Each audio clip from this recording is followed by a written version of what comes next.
श्रुति और गुंजन दो सगी बहनें थीं। गुंजन का विवाह अमीर मनोज के घर में हुआ, जबकि श्रुति का विवाह गरीब विवेक के घर में हुआ था। मनोज की बहुत बड़ी फैक्ट्री थी और वो पैसे के घमंड में फूला रहता था। मनोज और गुंजन का एक लड़का था जिसका नाम मोहन था, जबकि विवेक मजदूरी करके गुजारा करता था और सभी से विनम्र होकर बात करता था। विवेक के दो बच्चे थे, तान्या और रोहित। एक बार विवेक अपने काम पर जाता है।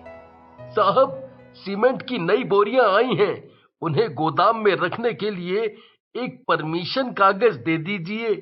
हाँ, जरूर देता हूँ। कितने मजदूर हैं तुम्हारे साथ? जी, हम 4 लोग हैं। ठीक है। कौन कौन? साहिल, विराट, अमन और मैं। ठीक है। लो ये कागज और काम पर लग जाओ। सारे लोग बोरियां उठाकर गोदाम में रखने लगते हैं। करीब 200 बोरियां रखनी थी। विवेक ने अभी कुछ ही बोरियां उठाई होंगी कि उसका पैर सीढ़ियों से फिसल गया और उसका सीधा पैर मुड़ गया। विवेक भाई, संभल कर, देखो देखो। सोहिल, आओ, जल्दी आओ, विवेक का पैर मुड़ गया है। सब उसे उठाकर ऊपर लाते हैं। साहब मजदूरों से कहते हैं, चलो चलो, सब लोग काम पर लग जाओ, यहाँ भीड़ नहीं लगाओ। साहब, विवेक का पैर मुड़ गया है, हम इसे डॉक्टर को दिखाकर घर छोड़कर आते हैं। विराट और साहिल विवेक को घर छोड़ने जाते हैं। अरे, क्या हुआ इन्हें? भाभी जी, ये सीढ़ियों से गिर गया था, इसका पैर मुड़ गया है, हम डॉक्टर को दिखाकर ला रहे हैं। अजी, ये क्या हो गया? आप बच्चे कहाँ से सुबह काम पर गए थे? भाभी जी, समय के आगे सब मजबूर हैं, आप तसल्ली रखिए, सब ठीक हो जाएगा। विराट और साहिल दोनों पति पत्नी को ढांढस देकर चले जाते हैं। विवेक घर में अकेला ही कमाता था, अब वो भी बिस्तर में पड़ गया था। धीरे धीरे जमा पूंजी खत्म होने लगी थी और फिर घर का राशन भी खत्म होने लगा, जिससे श्रुति के हौसले पस्त होते जा रहे थे। वो बच्चों को भरपेट खाना भी नहीं दे पा रही थी। दोनों बच्चे माता पिता की इस परेशानी को समझते भी थे। एक दिन ऐसा भी आया कि श्रुति के घर में खाने के लिए एक दाना भी नहीं बचा। दोनों बच्चे भूख से बिलख रहे थे और श्रुति बेचैन हो रही थी। वो अपनी बहन के घर कुछ पैसे मांगने जाती है। श्रुति, कैसे आना हुआ? दीदी, मेरे पति सीढ़ियों से गिर गए थे, जिस कारण उनका पैर मुड़ गया। वे 2 महीने से बिस्तर पर ही हैं। आज घर में अन्न का एक दाना भी नहीं बचा, तो मैंने सोचा कि आपसे कुछ मदद मांगू। ओह, ये तो बहुत बुरा हुआ, पर जानती है, ये सब कर्मों का खेल है। तेरे पति के कर्मों के फल को ही तू झेल रही है। दीदी, मैं इसीलिए तो आपसे मदद मांगने आई हूँ। देख बहन, मैं तेरी मदद तो कर देती, पर इनका गुस्सा तो जानती है ना। अगर इन्हें ये पता चल गया तो बहुत डांटेंगे। गुंजन ने श्रुति को अपनी मजबूरी बताई। श्रुति को गुंजन का व्यवहार बहुत अजीब लगा, पर वो कुछ भी नहीं कर सकती थी। वो अपना मुंह लेकर वापस अपने घर आ जाती है। श्रुति, कहाँ चली गई थी? मुझे यूं अकेला छोड़कर? बच्चे भी रो रहे हैं। बस दीदी के यहाँ मदद मांगने गई थी। तो उन्होंने मदद की क्या? नहीं। देखा तुमने, कोई मदद नहीं करेगा, बेकार ही गई। श्रुति का दिल बहन के बर्ताव से पहले ही दुखी था, अब पति की बातों ने भी उसको और दुखी कर दिया।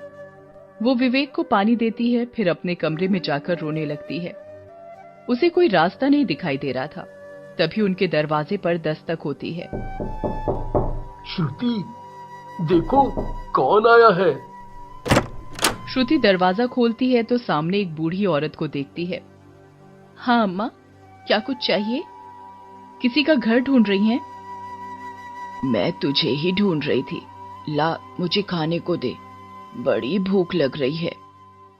ओह अम्मा, मैं अभी आपको कुछ खाने के लिए लाती हूँ, आप यहीं पर बैठिए। रसोई में थोड़ा सा सूखा आटा था। श्रुति अम्मा के लिए दही, चीनी और गर्मा गर्म पराठे सेक कर लाती है। अम्मा, आज कोई सब्जी नहीं बनाई थी, बस मैं यही ला सकी। अरे बिटिया, ये भी बहुत अच्छा है। ला बेटा, जल्दी दे, बड़ी भूख लगी है।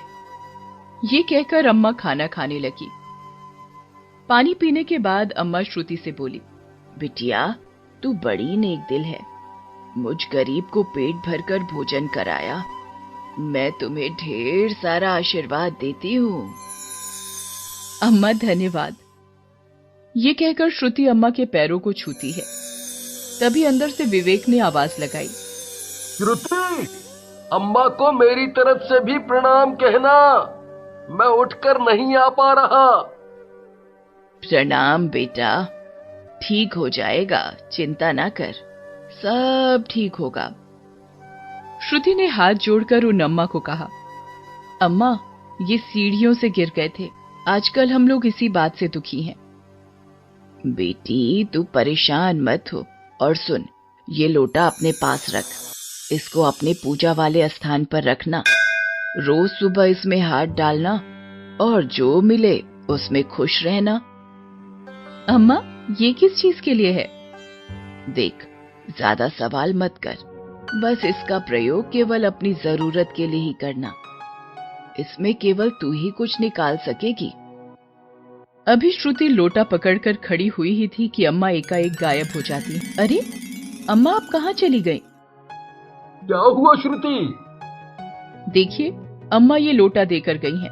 वे कह रही थी कि मैं इसे पूजा स्थान पर रख दूं और रोज इसकी पूजा करके इसमें हाथ डालूंगी तो मुझे कुछ मिलेगा। श्रुति, मैं अब तुम्हें क्या कहूँ? मेरी हालत इन दिनों सही नहीं है। अम्मा ने तुम्हें जैसा कहा है वैसा ही कर लो। जी ठीक है। श्रुति उस लोटे को मंदिर में रखकर हाथ जोड़ लेती है। अगले दिन सुबह सुबह उठकर नहा धोकर पूजा करने मंदिर में बैठती है। पूजा करके वो लोटे में हाथ डालती है, तब उसका हाथ किसी चीज से टकराता है। वो अपनी मुट्ठी में बंद कर जैसे ही उससे बाहर हाथ निकाल कर देखती है तो वो हैरान हो जाती है। उसके हाथ में ढेर सारी सोने की गिन्नियां होती हैं। वो माँ लक्ष्मी को प्रणाम करती है और कमरे में विवेक के पास आती है। वो ये देखकर हैरान हो जाती है कि विवेक चारपाई से उठकर खड़ा हो गया था। अरे, आप खड़े हो गए? हाँ, सुबह जब मैं उठा तो मैंने महसूस किया कि मेरे पैरों में दर्द नहीं हो रहा।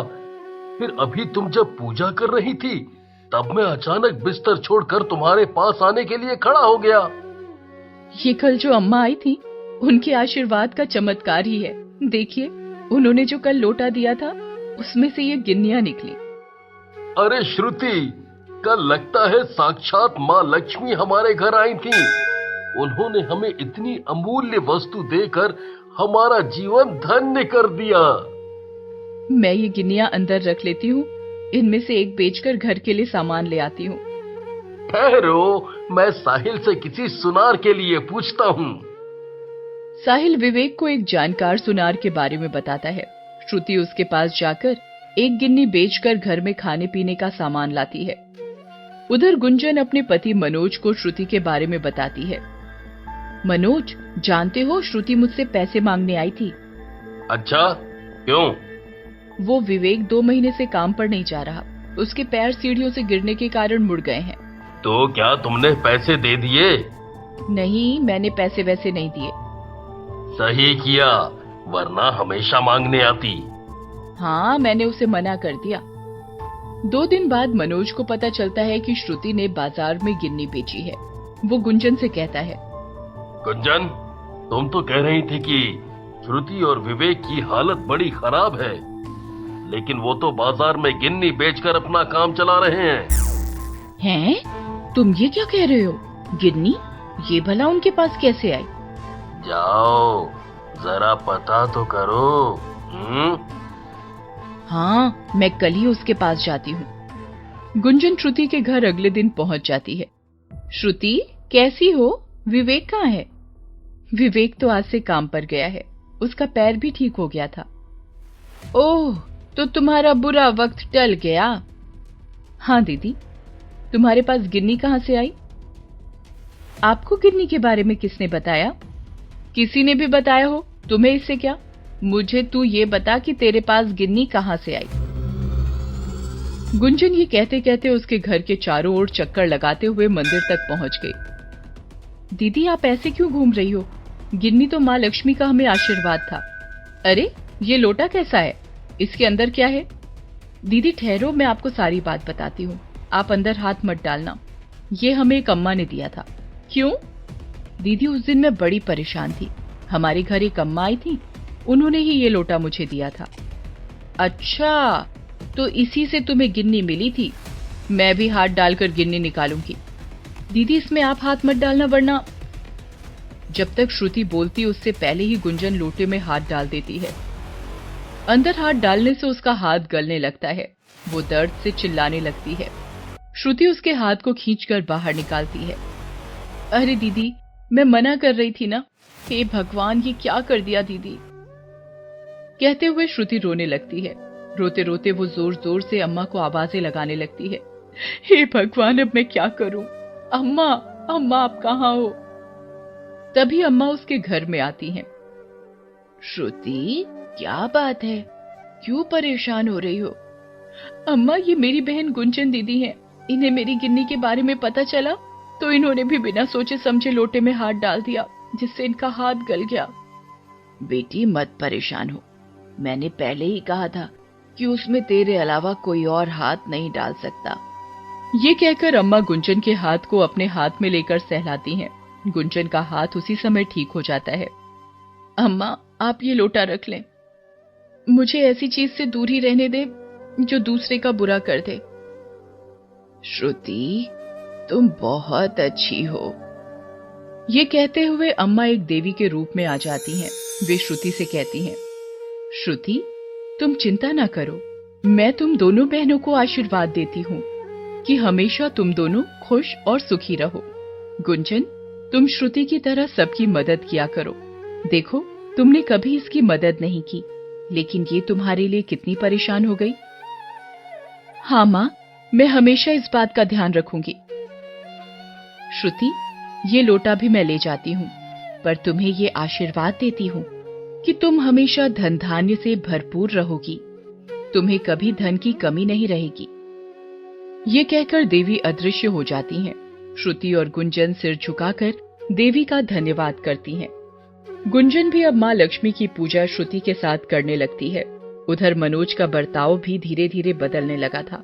गुंजन ने भी उसे श्रुति की सारी बात बताई, जिसे सुनकर उसे अपने किए पर पछतावा होता है। वो विवेक के घर बच्चों के लिए बहुत सारे तोहफे लेकर आता है। गुंजन और श्रुति अपने घर वालों के मिलन को देखकर बहुत खुश होती हैं।